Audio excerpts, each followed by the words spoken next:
بسم اللہ الرحمن الرحیم۔ جب قادیانیوں کے خلاف مہم چلی تو سب لوگ کافر کافر کا نعرہ لگاتے تھے۔ ایک جج تھا جس کا نام تھا جسٹس منیر۔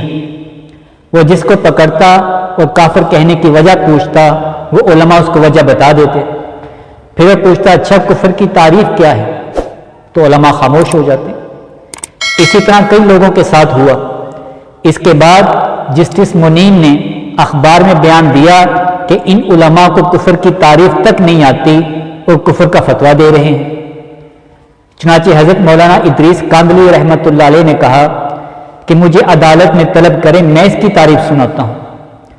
جب جج صاحب نے اس کو عدالت میں طلب کیا اور ان سے کفر کی تعریف پوچھی تو انہوں نے فرمایا تمام ضروریات دین کو ماننا یہ دین ہے، اور ان میں سے کسی ایک کا بھی انکار کرنا یا باطل تعویل کرنا یہ کفر ہے۔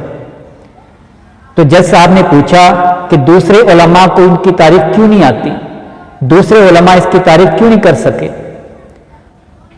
تو مولانا ادریس کاندھلی رحمۃ اللہ علیہ نے فرمایا کہ جج صاحب جو چیز جتنی عام ہو جاتی ہے اس کی تعریف کرنا اتنا ہی مشکل ہو جاتا ہے۔ جج نے پوچھا وہ کیسے؟ انہوں نے فرمایا آپ کو گلاس کی تعریف آتی ہے؟ حضرت آتی ہے۔ بتائیں گلاس کسے کہتے ہیں؟ ان کا جس میں پانی پیا جاتا ہے۔ حضرت نے چلو کی طرف اشارہ کیا کہ پانی تو چلو میں بھی پیا جاتا ہے، اس کا مطلب یہ بھی گلاس ہے۔ اس نے کہا نہیں وہ لمبا ہوتا ہے۔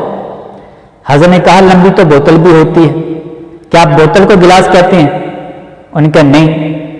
انہوں نے بڑی کوشش کی لیکن گلاس کی تعریف نہیں کر سکے۔ تو حضرت نے فرمایا کہ میں بھی کل اخبار میں یہ بات شائع کر دوں گا کہ آپ نے ایک ایسے جج کو، ایک ایسے شخص کو جج بنایا ہے کہ جس کو گلاس کا بھی نہیں پتا، وہ تو گلاس کی بھی تعریف نہیں کر سکتا۔ پھر اسی طرح اور چیزوں کے بارے میں بھی پوچھا کہ حضرت اس کی تعریف کر کے دکھائیں، اس کی تعریف کریں، اس کی تعریف کریں۔ تو جج صاحب نے کہا کہ میں جانتا تو ہوں لیکن تعریف نہیں کر سکتا۔ حضرت نے فرمایا کہ ہمارے علماء بھی کفر کو جانتے ہیں کہ یہ کفر ہے لیکن تعریف نہیں کر سکتے۔ یہ سن کر جسٹس منیر صاحب جو ہیں انہوں نے شرمندگی سے سر کو جھکا لیا اور پھر مولانا سے معذرت کی۔